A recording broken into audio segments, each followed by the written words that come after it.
Hi friends, ఇక్కడ మనం రాళ్ళగొండిగలు కూర చేసుకుందాం. ఫ్రై రాళ్ళగొండిగలు అంతే తెచ్చుకొని అంతే వండేసుకోకూడదు. ఎందుకంటే రాళ్ళగొండిగలు నిండా కొవ్వు ఉంటుంది కదా, ఆ కొవ్వు అనేది మనం తినకూడదు.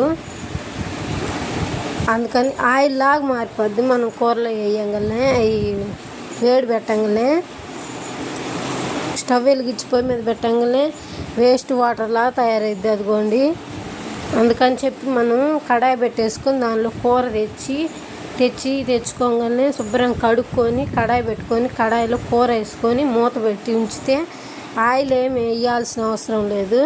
కాసేపు అట్లా ఉడికించుకున్నామంటే ముక్కలమ్మట వచ్చిన వేస్ట్గా చుట్టూ కొవ్వు అంతా ఉంది చూసిర్రా, ఆ కొవ్వు అంతా కరిగిద్ది వేడికి. అది వేస్ట్ వాటర్లా తయారైద్ది. అలా కాసేపు ఉడికించుకుంటూ ఉండాలి.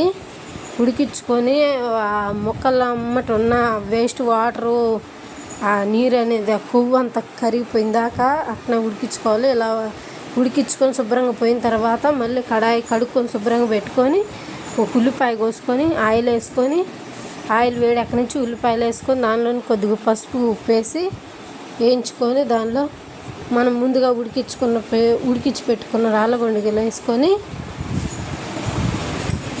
బాగా వేయించుకోవాలి.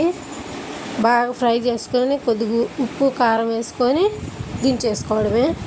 ఇక్కడ చికెన్ కర్రీ చేసా మా ఇంట్లో. ఆ రోజు చికెన్ కర్రీ బిర్యానీ చేసా. మా వైష్ణవి కార్తీక్ తింటున్నారు. కార్తీక్ ఏమో కలిపి తినిపించాలి, మా వైష్ణవి మాత్రం పెట్టిస్తే తినిద్ది, వాడికి మాత్రం తినిపించాలి. వాళ్ళిద్దరు తింటున్నారని మా రోషను నాకు తినిపించమని అంటున్నాడు. మా చిన్న అబ్బాయి, మా పెద్దోడు మా కార్తీక్ ఈడే తింటున్నాడు. ఈడేమో పెట్టమని అడుగుతుండు. రోషను మా పిల్లలిద్దరికి తినిపించాల్సిందే. అమ్మాయి తినిద్ది. ప్లీజ్ సబ్స్క్రైబ్ చేసుకొని లైక్ కొట్టండి.